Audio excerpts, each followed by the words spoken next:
Hello friends. મિત્રો, આપણે English ગ્રામરનો અત્યારે અભ્યાસ કરી રહ્યા છીએ ને ઇંગ્લિશ ગ્રામરમાં આપણે એક સરસ મજાનો ટોપિક ઇનડાયરેક્ટ સ્પીચની શરૂઆત કરી છે. મિત્રો, ઇનડાયરેક્ટ સ્પીચમાં આપણે કોઈ પણ વાક્યનો ઇનડાયરેક્ટ કરવા માટે જે મૂળભૂત છે, બેઝિક છે, એ બધા રૂલ્સને સમજ્યા. એવા ઘણા બધા રૂલ્સ છે એમાં, અને એમાં બી જે બે ફંડામેન્ટલ રૂલ્સ છે જે આપણને યાદ હોવા જ જોઈએ એની ચર્ચા કરી હતી આપણે. ત્યાર પછી change of tense, change of pronouns, change of words, આ બધી આપણે ચર્ચા કરેલી મિત્રો. અને ત્યાર પછી આપણે ઇનડાયરેક્ટમાં એસર્ટિવ સેન્ટેન્સ એટલે કે વિધાન વાક્યનું ઇનડાયરેક્ટ કેવી રીતે થાય તેનો પણ આપણે વિગતવાર અભ્યાસ કર્યો હતો મિત્રો. તો આજે મિત્રો આપણે આ ઇનડાયરેક્ટ સ્પીચમાં વિધાન વાક્ય પછી ઇન્ટ્રોગેટિવ સેન્ટેન્સ. મિત્રો, ઇન્ટ્રોગેટિવ સેન્ટેન્સ એટલે શું? કે ભાઈ પ્રશ્નાર્થ વાક્ય. પ્રશ્નાર્થ વાક્ય જે છે એ પ્રશ્નાર્થ વાક્યનું ઇનડાયરેક્ટ કેવી રીતે કરવું તેનો આપણે અભ્યાસ કરવાનો છે. હવે પ્રશ્નાર્થ વાક્યની તમને બધાને ખબર જ છે મિત્રો, કે જે વાક્યના અંતે પ્રશ્ન ચિહ્ન છે, ક્વેશ્ચન માર્ક છે, તેને પ્રશ્નાર્થ વાક્ય કહેવાય. તો આવા પ્રશ્નાર્થ વાક્યનું ઇનડાયરેક્ટ કરવા માટે મિત્રો આપણે થોડા રૂલ્સને સમજવા પડે, શીખવા પડે. તો એ કયા રૂલ્સ છે? તો જુઓ, અહીંયા રૂલ્સ આપેલા છે, મેં લખેલા છે તમારા માટે.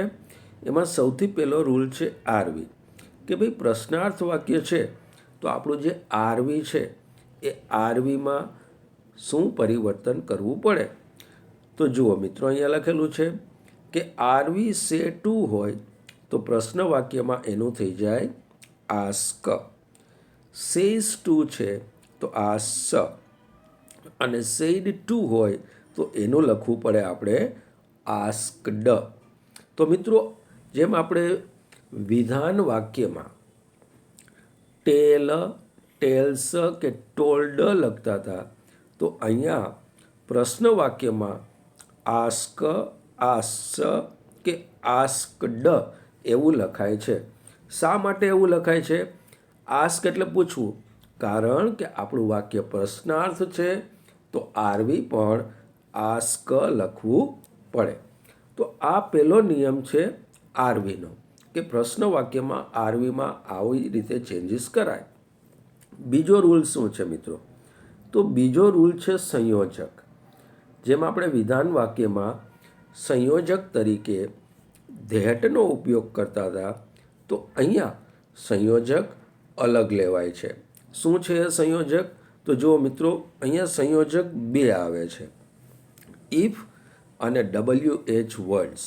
હવે ક્યારે ઇફનો યુઝ કરવો અને ક્યારે WH વર્ડ્સનો યુઝ કરવો, તો એનું એક્સપ્લેનેશન મેં અહીંયા આપેલું છે. જુઓ કે જો પ્રશ્ન વાક્યની શરૂઆત કોઈ સહાયકારક ક્રિયાપદથી થતી હોય તો સંયોજક તરીકે ઇફનો ઉપયોગ થાય.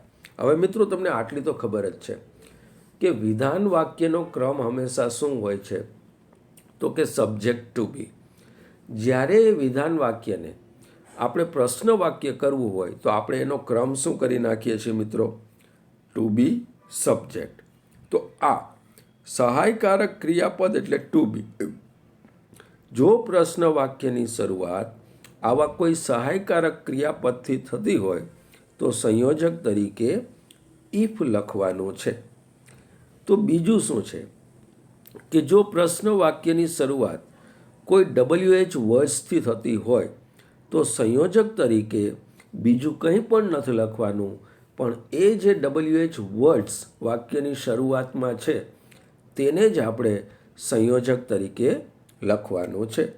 તો મિત્રો, આ WH વર્ડ્સ શું છે? તો અત્યાર સુધીમાં તમને આ WH વર્ડ્સનો ખ્યાલ તો ચોક્કસ હશે મિત્રો, કે WH વર્ડ્સ એટલે ક્વેશ્ચન વર્ડ. ક્વેશ્ચન વર્ડ કયા કયા હોઈ શકે? તો જો એ પણ મેં તમારા માટે અહીંયા લખીને રાખ્યું છે કે ભાઈ કયા છે WH words? What, who, whom, whose, which, why, where, when, ત્યાર પછી છે how, how much, how many, how long, how far. આ બધા કહેવાય મિત્રો WH વર્ડ્સ, જેનાથી વાક્યની શરૂઆત થતી હોય છે. જો આવા કોઈ પણ વર્ડથી પ્રશ્ન વાક્યની શરૂઆત થઈ હોય તો આ WH વર્ડ્સને સંયોજક તરીકે લખવાનું છે. ફરીથી મિત્રો આ વાત સમજી લો કે પ્રશ્ન વાક્યમાં સંયોજક તરીકે શું લખવું. તો એક તો લખાય છે ઇફ અને અથવા લખાય છે WH વર્ડ્સ. જો વાક્યની શરૂઆત કોઈ સહાયકારક ક્રિયાપદથી થઈ હોય તો સંયોજક તરીકે ઇફ લખવાનું, અને જો વાક્યની શરૂઆત કોઈ WH વર્ડથી થઈ હોય તો એ WH વર્ડને જ સંયોજક તરીકે લખવાનું છે. તો મિત્રો આ બે રૂલ થયા, એક આરવીનો અને બીજો સંયોજકનો. હવે ત્રીજો રૂલ શું છે? તો જુઓ મિત્રો, આપણે પ્રશ્ન વાક્યનું ઇનડાયરેક્ટ કરીએ એ પહેલાં પ્રશ્ન વાક્યનું વિધાન વાક્યમાં રૂપાંતર કરવાનું. કેવી રીતે? તો હમણાં જ આપણે વાત કરી કે ભાઈ પ્રશ્ન વાક્યનો ક્રમ શું હોય છે? તો કે ટુ બી સબ્જેક્ટ, ટુ બી અથવા WH વર્ડ અને પછી હોય સબ્જેક્ટ. પણ આપણે ઇનડાયરેક્ટ કરીએ એ પહેલાં એનું સબ્જેક્ટ ટુ બી અથવા WH વર્ડ્સ એ રીતે આપણે એનું વિધાન વાક્યમાં રૂપાંતર કરવાનું હોય છે. તો ટુ બી સબ્જેક્ટમાંથી થઈ જશે સબ્જેક્ટ ટુ બી. હવે મિત્રો આપણું જે વાક્ય છે એ વિધાન વાક્ય થઈ જાય છે. તો વિધાન વાક્યનું આપણને ઇનડાયરેક્ટ કરતાં આવડે છે. તો લાસ્ટ રૂલ છે, અન્ય ફેરફાર છે એ વિધાન વાક્ય મુજબ કરવા. હવે મિત્રો અહીંયા કન્ફ્યુઝન ન કરતા કે ભાઈ ટુ બી સબ્જેક્ટ એ પ્રશ્ન વાક્ય છે, અથવા તો WH વર્ડ હોય પછી ટુ બી અને સબ્જેક્ટ હોય, આ આપણું પ્રશ્ન વાક્ય છે. એનું વિધાન કરીએ તો સબ્જેક્ટ ટુ બી તો થાય, પણ અહીંયા આ WH વર્ડ છે એ આવી શકે નહીં. કારણ કે નિયમ એવો છે કે WH વર્ડ હંમેશા ક્યાં લખાય છે? તો કે વાક્યની શરૂઆતમાં. તો આટલું આપણે ધ્યાન રાખવાનું છે મિત્રો કે પ્રશ્ન વાક્યનું વિધાન કેવી રીતે કરવાનું. તો કે પ્રશ્ન વાક્યનો ક્રમ છે ટુ બી સબ્જેક્ટ, તો એનું વિધાન થઈ જશે સબ્જેક્ટ ટુ બી. આવી રીતે આપણું વિધાન વાક્ય બનશે. વિધાન વાક્ય બની જાય છે ત્યાર પછી જે કાંઈ અન્ય ફેરફાર કરવાના હોય છે એ વિધાન વાક્ય મુજબ કરવાના હોય છે. જો મિત્રો હવે આપણે જે રૂલ્સ લખ્યા અત્યારે પ્રશ્ન વાક્યનું ઇનડાયરેક્ટ કરવા માટેના જે રૂલ્સ લખ્યા છે એ આપણને આમ ન સમજાતા હોય તો આપણે એક્ઝામ્પલથી આ બધા રૂલ્સને સમજવાનો પ્રયત્ન કરીએ મિત્રો. જો પહેલું એક્ઝામ્પલ લઈએ આપણે, કુસુમ સેડ ટુ કમલ. હવે અહીંયા કુસુમ સબ્જેક્ટ છે, આ સેડ ટુ એ આપણું આરવી છે અને કમલ એ લિસનર એટલે કે વાક્યનું ઓબ્જેક્ટ છે. વાક્ય કેવું છે? તો જુઓ અહીંયા વાક્યના અંતે શું છે મિત્રો? Question mark. વાક્યના અંતે છે ક્વેશ્ચન માર્ક. તો આપણું વાક્ય પ્રશ્ન વાક્ય છે. પ્રશ્ન વાક્ય છે તો સૌથી પહેલો ચેન્જ આપણે આ આરવીમાં કરીશું. તો કુસુમ એ સબ્જેક્ટ છે, એને આપણે એમનેમ લખીએ મિત્રો, કુસુમ. હવે સેડ ટુ છે તો આપણે અહીંયા આરવી લખવાનું છે આસ્કડ. ભૂતકાળ છે તો ભૂતકાળ જ લખવાનું છે. હવે મિત્રો અહીંયા ભૂલે ચૂકી તમે આવી ભૂલ ન કરતા, અહીંયા ટુ લખાતું નથી. આ જે આખું છે સેડ ટુ એના બદલે આપણે લખીએ છીએ આસ્કડ. અહીંયા ટુ લખવાથી તમારો જવાબ ખોટો પડે. તો આપણે લખ્યું આસ્કડ અને પછી ઓબ્જેક્ટ છે કમલ, તો કમલને પણ એમનેમ લખીએ. હવે સંયોજકની વાત આવશે કારણ કે આ બે વાક્ય છે એક ઇન્વર્ટેડની બહારનું વાક્ય અને એક છે ઇન્વર્ટેડની અંદરનું વાક્ય. તો હવે સંયોજક લેવું પડશે. તો સંયોજક કેવી રીતે લેવું? તો જુઓ મિત્રો, અહીંયા ધ્યાન કરવાનું કે વાક્યની શરૂઆત છે એ વિલથી થઈ. વિલ શું છે? તો કે ભવિષ્યકાળનું એ ટુ બી છે. તો આપણા નિયમ પ્રમાણે શું કરવાનું છે કે જો વાક્યની શરૂઆત કોઈ સહાયકારક ક્રિયાપદ એટલે કે ટુ બીથી થઈ હોય તો સંયોજક તરીકે ઇફ લખવાનું છે. તો આપણે અહીંયા લખ્યું ઇફ. તો શરૂઆત મિત્રો આપણી આમ થઈ, કુસુમ આસ્ક્ડ કમલ ઇફ. હવે શું કરવાનું છે કે ભાઈ આ પ્રશ્ન વાક્ય છે એનું આપણે ઇનડાયરેક્ટ કરીએ તે પહેલાં એનું કરવું પડશે વિધાન વાક્ય. તો આ પ્રશ્નનો ક્રમ છે ટુ બી સબ્જેક્ટ. આપણે શું કરવાનું છે વિધાન કરવીએ એટલે સબ્જેક્ટ ટુ બી, મતલબ કે આમ થઈ જશે મિત્રો. આ ટુ બી અહીંયા આવી જશે અને સબ્જેક્ટ છે અહીંયા આવી જશે. હવે વિધાન થઈ જાય છે તો વિધાન થઈ જવાથી આ જે ક્વેશ્ચન માર્ક છે એ પણ નીકળી જશે. કારણ કે પ્રશ્ન વાક્યમાં ક્વેશ્ચન માર્ક હોય પણ વિધાન વાક્યમાં ક્વેશ્ચન માર્ક નથી હોતો, ત્યાં હોય છે ફૂલ સ્ટોપ. તો આપણું આ ક્વેશ્ચન માર્ક પણ નીકળી જશે. હવે આપણી પાસે વાક્ય કેવું થશે મિત્રો? હવેનું વાક્ય આપણું આમ થશે, યુ વિલ હેલ્પ મી. આ હવે આપણું વાક્ય થઈ ગયું મિત્રો. જુઓ, આ પ્રશ્ન વાક્ય છે. વિલ યુ હેલ્પ મી એનું આપણે વિધાન કર્યું એટલે કે ટુ બી સબ્જેક્ટ જે એનો ક્રમ હતો એને બદલી નાખ્યો. તો શું થઈ ગયું? Subject to be. તો સબ્જેક્ટ છે યુ અને ટુ બી આવી ગયું વિલ. બાકીનું બધું એમનેમ રહેશે. પણ એક છેલ્લેથી જે આ ક્વેશ્ચન માર્ક છે એ વિધાન થવાથી અહીંયા ફૂલ સ્ટોપ થઈ જશે. તો હવે આપણી પાસે વાક્ય છે આ વિધાન વાક્ય થયું. એનું હવે આપણે ઇનડાયરેક્ટ કરવાનું છે. તો વિધાનનું ઇનડાયરેક્ટ કરતાં તો હવે આપણને આવડે છે. આપણે આટલું લખ્યું મિત્રો કે કુસુમ આસ્ક્ડ કમલ, સંયોજક ઇફ. આટલું લખ્યું. હવે અહીંથી સ્ટાર્ટ કરીએ. યુ એટલે સેકન્ડ પર્સન. તો સેકન્ડ પર્સન જે છે, બીજો પુરુષ છે, તેના સર્વનામ કેવી રીતે બદલે છે? તો કે કર્મ પ્રમાણે. તો આપણા વાક્યમાં કર્મ કોણ છે? કમલ. તો કમલનું સર્વનામ શું થાય? તો કે હી. If he. ભૂતકાળનું આરબી છે તો અહીંયા કાળ પરિવર્તન થશે. તો વિલનું શું થઈ જશે? વુડ. If he wood. હવે વુડ શું છે મિત્રો? તો કે વુડ એમએ છે. તો એમએની સાથે ક્રિયાપદનું હંમેશા મૂળ રૂપ લખાય છે. તો અહીંયા હેલ્પ એ આપણું મૂળ રૂપ એમનેમ લખાશે. પછી મી એટલે ફર્સ્ટ પર્સન. ફર્સ્ટ પર્સન જે છે એનું સર્વનામ કેના પ્રમાણે બદલાય છે? તો કે કર્તા પ્રમાણે. તો આપણા વાક્યનો કર્તા કોણ છે? તો કે કુસુમ. કુસુમનું સર્વનામ શું થાય? તો કે સી. જો આઈનું મી થાય તો સીનું શું થાય? હર. Very good friends. બસ સાથે સાથે આવી રીતે જવાબ આપતા જઈજો. હર.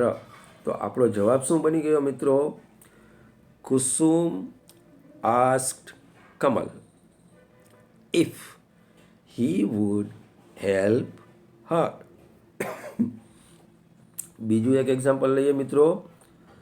Jayesh said to me, will you give me your book today? ચાલો, આ પણ આપણું પ્રશ્ન વાક્ય છે.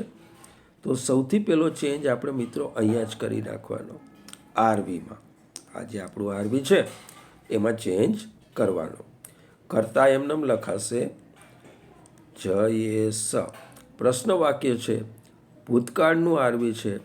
તો અહીંયા લખીએ આપણે આસ્કડ અને ઓબ્જેક્ટ લખીએ મી. અહીંયા પણ વાક્યની શરૂઆત થઈ છે ટુ બીથી. ટુ બીથી વાક્ય શરૂ થાય તો સંયોજક આવશે ઇફ. હવે પ્રશ્ન વાક્યનું કરવાનું છે આપણે વિધાન વાક્ય, એટલે કે ટુ બી સબ્જેક્ટ હોય તો એનું કરવાનું સબ્જેક્ટ ટુ બી, એટલે કે વાક્ય બની જશે આમ. વિલ યુનું થઈ જશે યુ વિલ, અને જ્યારે વિધાન બની જાય તો છેલ્લેથી આ ક્વેશ્ચન માર્ક પણ નીકળી જશે. તો હવે જોઈએ શું લખવાનું, યુ. હવે વાક્ય આપણું આ રીતનું છે, વિલ યુનું થઈ ગયું છે you will. You will give me your book today. આ આપણું વાક્ય છે.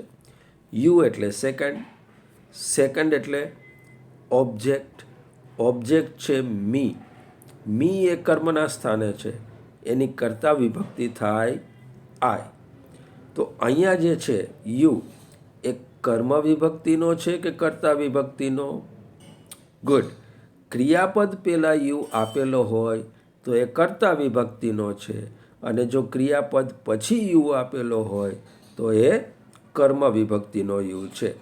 અહીંયા કર્તા વિભક્તિનો યુ છે, તો આ જે સર્વનામ છે એ ઓબ્જેક્ટ પ્રમાણે બદલાય છે. ઓબ્જેક્ટ છે મી, તો મીની કર્તા વિભક્તિ થાય આય, તો યુનું થશે અહીંયા આય. ભૂતકાળનું આરવી છે તો વિલનું થઈ જશે would. If I would, would એમે છે તો એમે સાથે ક્રિયાપદનું મૂળ રૂપ તો ગીવ. મી એટલે ફર્સ્ટ પર્સન, પહેલા પુરુષનું સર્વનામ છે, તો પહેલા પુરુષના સર્વનામ કોના પ્રમાણે બદલાય? તો કે કર્તા પ્રમાણે. કર્તા છે જયેશ, તો જયેશનું સર્વનામ થાય હી. આઈનું મી થાય તો હીનું શું થશે? Good, haem. જો મિત્રો આવો જે ચેન્જીસ કરવાના છે સર્વનામમાં, એના માટે આપણને ટેબલ ઓફ પ્રોનાઉન આવડવું ખૂબ જ જરૂરી છે. ચાલો, તો મીનું થયું હિમ. પછી યોર, તો આ પણ સેકન્ડનું છે, હે ને? યુ પણ સેકન્ડ અને યોર પણ સેકન્ડ, તો એનું આપણે ઓબ્જેક્ટ પ્રમાણે ચેન્જ કરીએ છીએ. ઓબ્જેક્ટ છે મી, એની કરતા વિભક્તિ થઈ આય. જો યુનું યોર થતું હોય તો આઈનું શું થાય? ગુડ, આઈનું થશે માય બુક. અને ટુડેનું થઈ જશે, યસ, ચેન્જ ઓફ વર્ડ્સ, શબ્દો પણ બદલવાના છે, તો ટુડેનું થશે ધેટ ડે. તો આપણો મિત્રો જવાબ શું થયો? Jayesh asked me if I wood give him my book that day. હજુ એક એક્ઝામ્પલ લઈએ મિત્રો. ચાલો, આ પણ પ્રશ્ન વાક્ય જ છે, તો સૌથી પહેલો ચેન્જ કરીએ આપણે આરવીમાં. હી, ચાલો અહીંયા શું લખશું? Yes, asked the boy. He ask the boy. હવે જુઓ મિત્રો, અહીંયા વાક્યની શરૂઆત છે એ WH વર્ડથી થઈ છે, તો સંયોજક અહીંયા બીજું કંઈ નથી લખવાનું. જો વાક્યની શરૂઆત WH વર્ડથી થઈ હોય તો આ WH વર્ડને જ આપણે સંયોજક તરીકે લખવાનું છે. તો અહીંયા આપણે લખી નાખ્યું વોટ, તો અહીંયા સુધીનું આપણું વાક્ય લખાઈ ગયું. હવે છે આ પ્રશ્ન વાક્ય. પ્રશ્નનું સૌથી પહેલાં કરવું પડશે વિધાન વાક્ય. વિધાન થશે આવી રીતે, ટુ બી સબ્જેક્ટ છે તો એનું થઈ જશે સબ્જેક્ટ ટુ બી. તો ચાલો, અહીંયા યોર પહેલાં આવી જશે અને ઇઝ પછી આવશે અને નેમ, અને વિધાન થઈ જશે એટલે શું નીકળી જશે? Question mark. તો ચાલો, હવે વોટ સુધી તો આપણે લખી લીધું છે. યોર એટલે કયા પુરુષનું સર્વનામ? તો કે સેકન્ડ પર્સન. સેકન્ડ પર્સન કોના પ્રમાણે બદલાય? તો કે કર્મ પ્રમાણે. કર્મ શું છે? બોય, તો બોયનું સર્વનામ થાય હી. જો યુનું યોર થાય તો હીનું શું થશે? Good, his.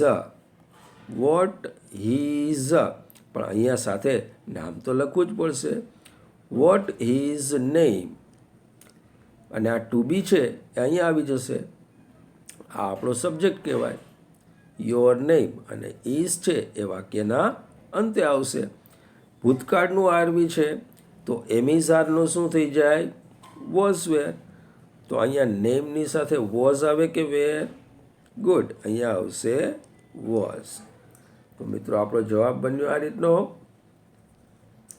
He asked the boy what his name was. હજુ એક એક્ઝામ્પલ લઈએ મિત્રો. I said to you where have you put my pen. જો મિત્રો પ્રશ્ન વાક્ય છે તો સૌથી પહેલો ચેન્જ કરીએ અહીંયા આરવીમાં આઈ. ચાલો શું લખીએ અહીંયા? Good, asked. ઓબ્જેક્ટ લખીએ યુ. ચાલો સંયોજક શું લખશું મિત્રો?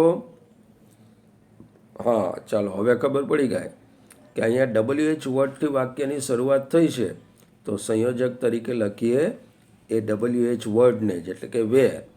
હવે વાક્ય આપણી પાસે છે આટલું, have you put my pen. એ આપણું પ્રશ્ન વાક્ય છે. ઇનડાયરેક્ટ કરીએ એ પહેલાં કરવું પડશે આપણે એનું વિધાન.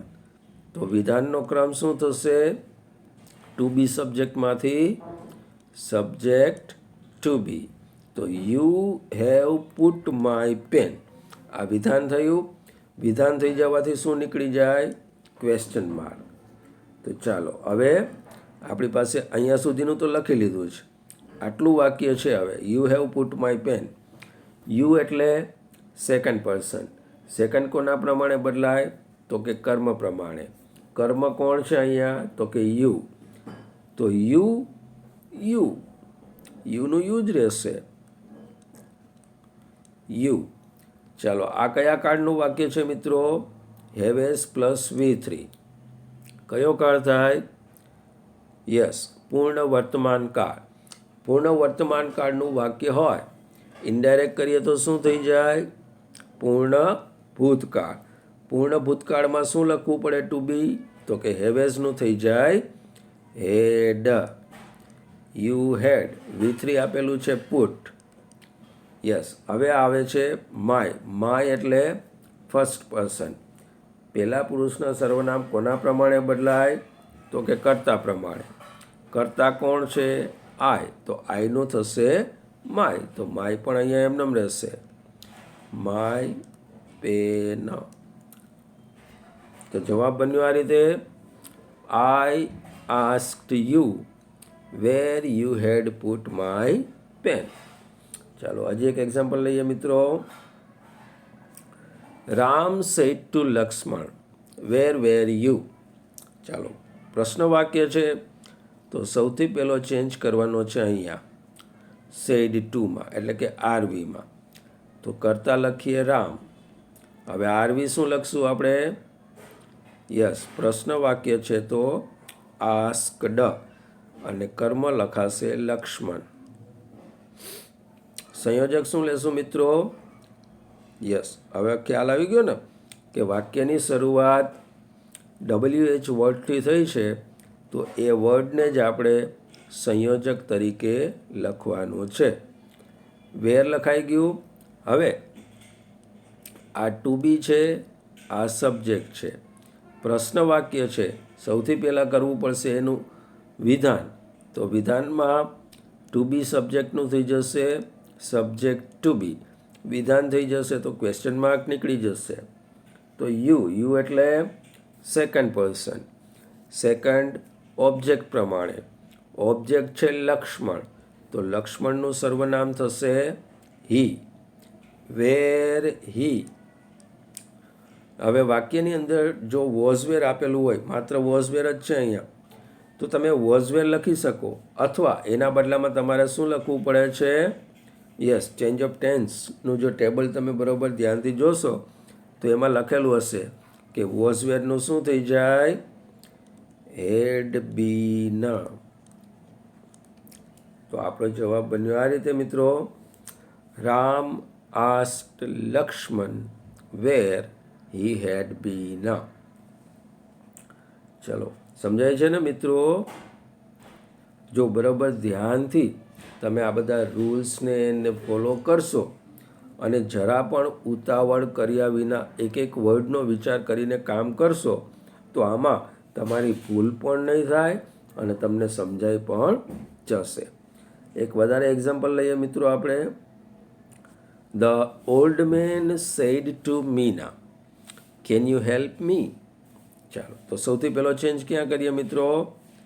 આરવીમાં. પ્રશ્ન વાક્ય છે તો આરવી શું લખશું આપણે? યસ, બરાબર છે મિત્રો. આરવી લખીશું આપણે આસ્કડ. કર્તા અને કર્મ તો બદલાતા નથી, એ તો જે છે એ જ લખવાના છે. The old man asked Meena. ચાલો, હવે અહીંયા સંયોજકની વાત આવે છે. તો આ જે કેન છે એ એમએ છે. એમએ એટલે સહાયકારક ક્રિયાપદ. તો સહાયકારક ક્રિયાપદથી વાક્યની શરૂઆત થતી હોય તો સંયોજક લખવું પડે ઇફ. હવે આ સહાયકારક ક્રિયાપદ છે એમએ અને આ છે subject.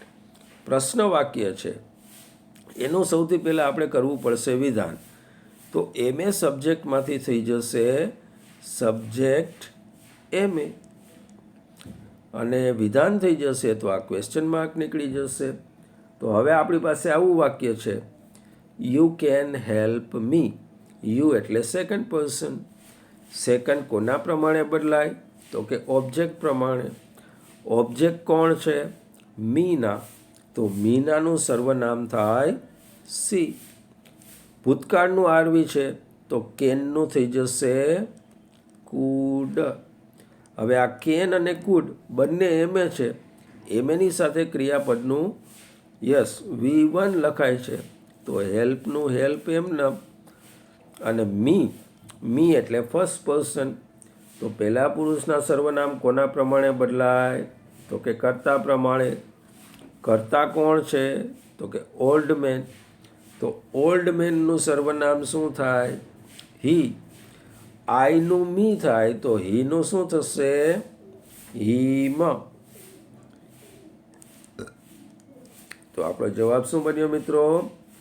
The old man asked Meena if she food help him. ચાલો, એના પછી એક એક્ઝામ્પલ લઈએ. Sheetal sad to me, is this true answer? શું આ સાચો જવાબ છે? પ્રશ્ન વાક્ય છે. તો સૌથી પહેલો ચેન્જ કરીએ આપણે આરવીમાં. કર્તા કર્મ તો એમનેમ લખાશે. શીતલ, આરવી લખીએ આપણે આસ્કડ, ઓબ્જેક્ટ લખીએ મી. હવે સંયોજક શું લખશું મિત્રો? તો જુઓ, અહીંયા વાક્યની શરૂઆત ઇઝ એટલે ટુ બી. ટુ બીથી વાક્યની શરૂઆત થઈ છે તો સંયોજક આવશે ઇફ. ઇઝ ધીસ એ પ્રશ્ન વાક્ય છે પણ આપણે કરવાનું છે વિધાન વાક્ય. તો વિધાનમાં શું થઈ જશે? ટુ બી સબ્જેક્ટમાંથી સબ્જેક્ટ ટુ બી. તો ઇઝ ધીસનું થશે ધીસ ઇઝ. ચાલો, તો હવે વાક્ય આપણી પાસે આવું છે, ધીસ ઇઝ. તો ધીસનું ઇનડાયરેક્ટમાં શું થઈ જશે? ધેટ. એમિઝારનું શું થઈ જાય? વોઝ વેર. તો અહીંયા એક વચન છે તો વોઝ. અને ટ્રુ આન્સરમાં કોઈ ચેન્જ કરવાની જરૂર નથી. હવે આપણે વાક્ય વિધાન થઈ ગયું હતું તો આ છેલ્લેથી ક્વેશ્ચન માર્ક પણ નીકળી જાય અને ત્યાં આવી જાય ફૂલ સ્ટોપ. તો આપણો આન્સર છે આ રીતનો મિત્ર.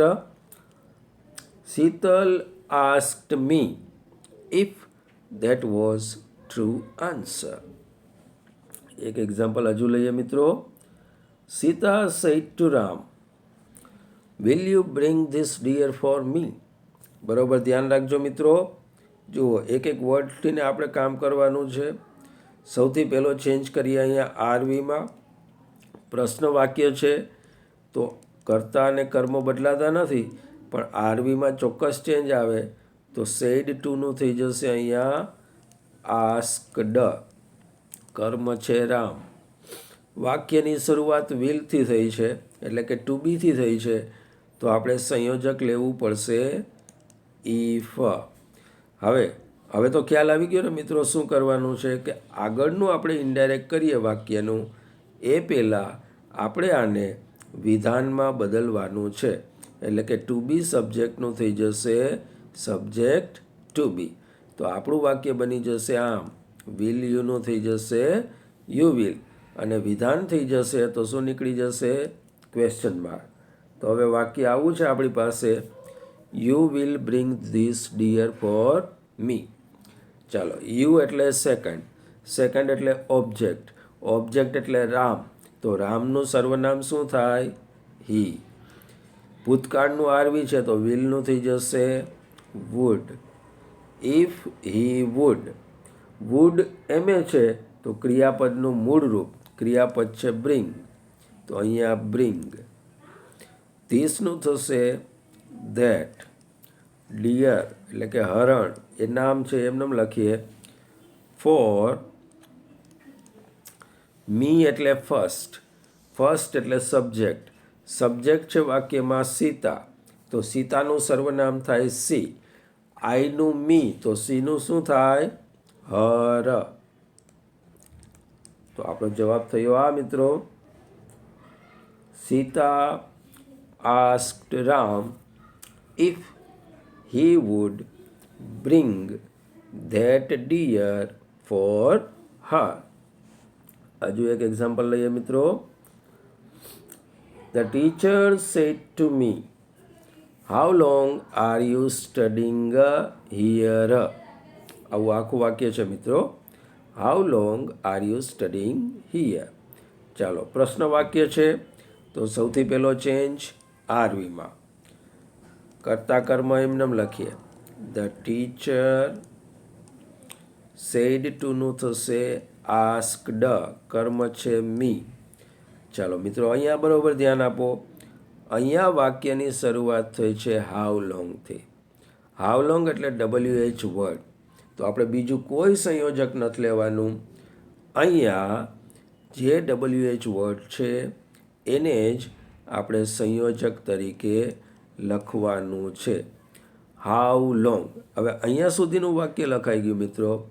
બાકીનું જે પ્રશ્ન વાક્ય છે એનું આપણે કરવાનું છે વિધાન વાક્ય. વિધાન વાક્ય થશે ટુ બી સબ્જેક્ટમાંથી સબ્જેક્ટ ટુ બી. વિધાન થઈ જશે એટલે છેલ્લેથી જે આ ક્વેશ્ચન માર્ક છે એ પણ નીકળી જશે. તો હવે વાક્ય છે આવી રીતનું, you are studying here. You એટલે સેકન્ડ એટલે ઓબ્જેક્ટ છે મી. અહીંયા યુ જે છે મિત્રો એ ક્રિયાપદ પહેલાં છે, તો એ કર્તા વિભક્તિનો યુ છે. તો મી છે એ કર્મ વિભક્તિ, તો મીની કર્તા વિભક્તિ શું થાય? આઈ.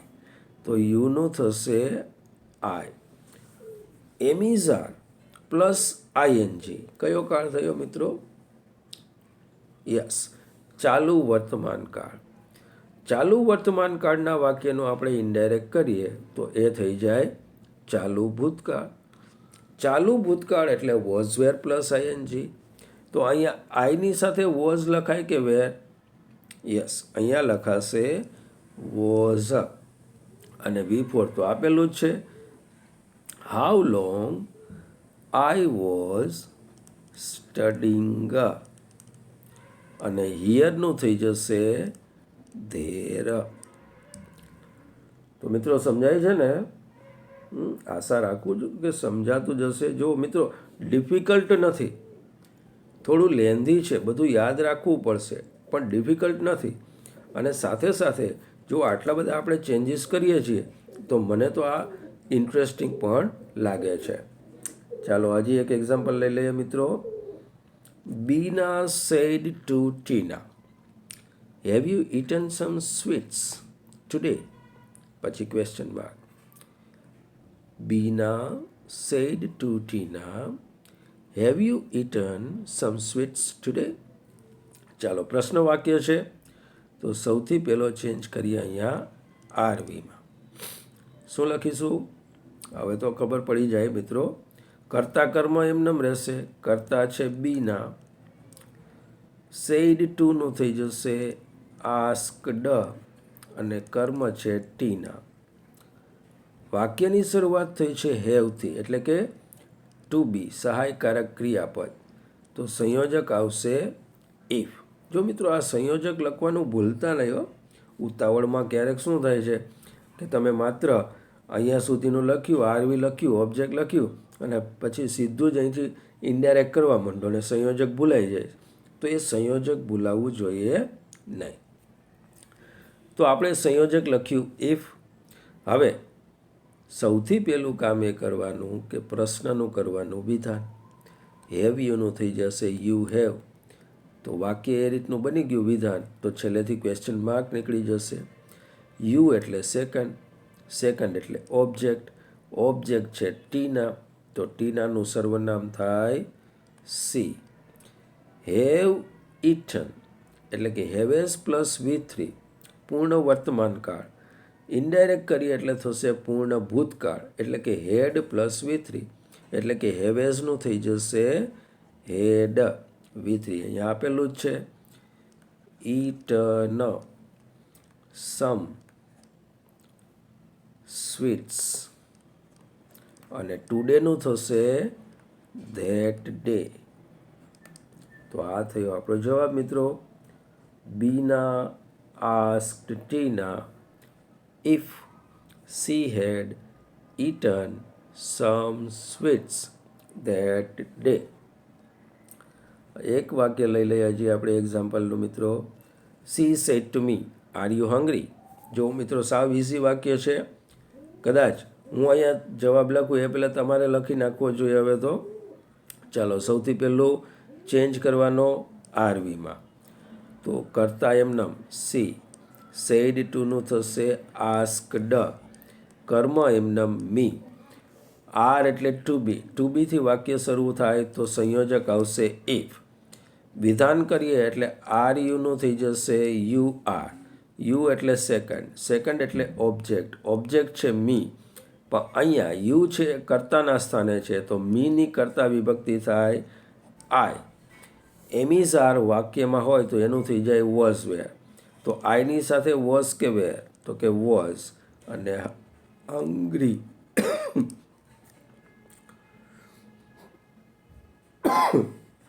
Sorry friends. તો આપણો જવાબ શું બન્યો? C asked me if I was hungry. સમજાય છે ને મિત્રો? ગુડ. બરાબર ધ્યાન રાખજો મિત્રો. ડિફિકલ્ટ નથી, થોડું લેન્ધી છે પણ બરાબર ધ્યાન રાખશો તો ચોક્કસ સમજાઈ જશે. અને એક વાક્ય હજુ લઈ લઈએ. માય ફ્રેન્ડ સેડ ટુ મી. ચાલો આ પણ પ્રશ્ન વાક્ય છે. તો સૌથી પહેલો ચેન્જ કરીએ આપણે આરવીમાં. કર્તા કર્મ એમનેમ લખીએ. માય ફ્રેન્ડ્સ સેડ ટુનું થઈ જશે આસ્કડ, કર્મ છે મી. વાક્યની શરૂઆત થઈ છે મિત્રો અહીંયા ડીડથી. ડીડ એ સાદા ભૂતકાળનું સહાયકારક ક્રિયાપદ. તો આપણે સંયોજક તરીકે લેશું અહીંયા ઇફ. હવે આ વાક્ય છે મિત્રો, બરાબર ધ્યાન રાખજો કારણ કે આ પ્રશ્ન વાક્ય છે. એનું આપણે કરવાનું છે વિધાન. ડીડથી આપણને એ ખબર પડી કે આ સાદા ભૂતકાળનું વાક્ય છે, સાદા ભૂતકાળનું પ્રશ્ન વાક્ય છે. એનું આપણે કરવાનું છે વિધાન. તો વિધાન કરીએ તો જુઓ આ જે વર્ડ છે વિધાનમાં, સાદા ભૂતકાળની વિધાનની વાક્ય રચના તમને જો યાદ હોય તો મિત્રો આમ થાય.